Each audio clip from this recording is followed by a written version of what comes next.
السلام علیکم، 9th class. آج ہم نظم پڑھیں گے شہدائے پشاور کے لیے، ایک نظم جو آپ کی کتاب میں پنجاب ٹیکسٹ بک بورڈ کی طرف سے شامل کی گئی ہے۔ تو اس نظم کے شاعر ہیں امجد اسلام امجد۔ ان کا مختصر تعارف یہ ہے کہ یہ ایک با کمال شاعر اور پر اثر ڈرامہ نگار کے طور پر جانے جاتے ہیں۔ آپ 4 اگست 1944 کو لاہور میں پیدا ہوئے۔ 1967 میں پنجاب یونیورسٹی سے درجہ اول میں ایم اے اردو کا امتحان پاس کیا۔ 1968 سے 1975 تک ایم اے او کالج میں بطور لیکچرر تدریسی فرائض سر انجام دیتے رہے۔ تو آگے ان کے کچھ اردو ادب کے حوالے سے خدمات ذکر کی گئی ہیں کہ انہوں نے معروف ڈرامے لکھے ہیں جن میں وارث، دن اور فشار شامل ہیں۔ ان کا ایک شعری مجموعہ ہے برزخ کے نام سے بھی شائع ہو چکا ہے۔ اس کے علاوہ جدید عربی نظموں کے تراجم عکس کے نام سے شائع ہو چکے ہیں، اور تنقیدی مضامین پر مشتمل کتاب تاثرات بھی ان کی تصانیف میں شامل ہے۔ عزیز طلبہ، اس نظم کا پہلا بند ہے: تم زندہ ہو جب تک دنیا باقی ہے، تم زندہ ہو، تم زندہ ہو اے میرے وطن کے شہزادو، تم زندہ ہو، خوشبو کے روپ میں اے پھولو، تم زندہ ہو۔ اس میں مشکل الفاظ کے معنی باقی ہے، موجود ہے، وطن ملک کو کہتے ہیں، شہزادو مطلب بہادر بیٹوں کے لیے استعمال کیا گیا یہ استعارہ ہے۔ خوشبو ہوا میں بکھرنے والے، اور پھولوں سے مراد خوبصورت بیٹوں، خوبصورت بیٹے مراد ہیں پھول سے۔ تو اس کے بعد نظم کا عنوان لکھیں گے اس طرح: شہدائے پشاور کے لیے ایک نظم، شاعر کا نام امجد اسلام امجد۔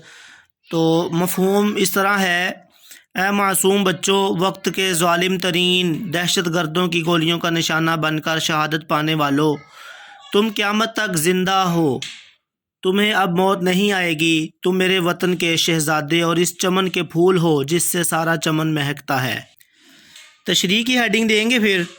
تشریح اس طرح ہے: امجد اسلام امجد 16 دسمبر 2024 کو پشاور آرمی پبلک اسکول میں ہونے والے تاریخ کے ہولناک دہشت گردی کے واقعہ میں جام شہادت نوش کرنے والے افراد بالخصوص 140 بچوں کو خراج تحسین پیش کرتے ہوئے کہتے ہیں کہ اے معصوم بچوں، تم زندہ ہو، جب تک یہ نظام کائنات چلے گا تم زندہ رہو گے، اور تمہارا نام لوگوں کی زبان کا ورد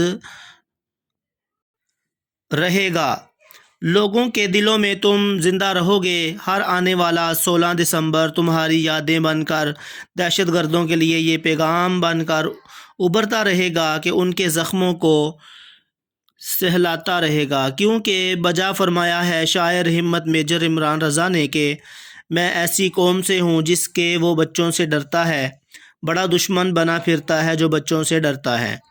شاعر اپنے شہید بچوں کو خراج تحسین پیش کرتے ہوئے مزید کہتے ہیں کہ اے میرے وطن کے شہزادو، اپنی ماؤں کے جگر پارو، اپنے والدین کے سہارو، گو تم نے شہادت کی منزل کو پا لیا ہے، تم جسمانی طور پر تو ہم سے جدائی اختیار کر چکے ہو لیکن دلوں میں اب تک زندہ ہو،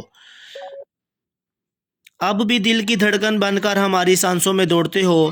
آخری مصرعے میں شاعر شہید بچوں کو چمن پاکستان کے پھول قرار دے کر انہیں خراج تحسین پیش کر رہے ہیں کہ تمہارے خون کی خوشبو سے سارا چمن مہک اٹھے گا، ہر طرف تمہاری خوشبو پھیل جائے گی، چمن کا ہر پھول اور ہر کلی اپنی مہک کو سر عام کر دے گی، ہر گل اور ہر گنچا یہ پیغام دے رہا ہوگا کہ شہید کو موت نہیں آتی بلکہ اس کی ظاہری موت تو حقیقی موت کو بھی حیات جاوداں دے جاتی ہے، اس لیے کہ اللہ تعالیٰ خود قرآن مجید میں ارشاد فرماتے ہیں اور جو لوگ اللہ کی راہ میں مارے گئے ہیں انہیں مردہ نہ سمجھو بلکہ وہ زندہ ہیں، اپنے رب کے ہاں سے رزق دیے جاتے ہیں۔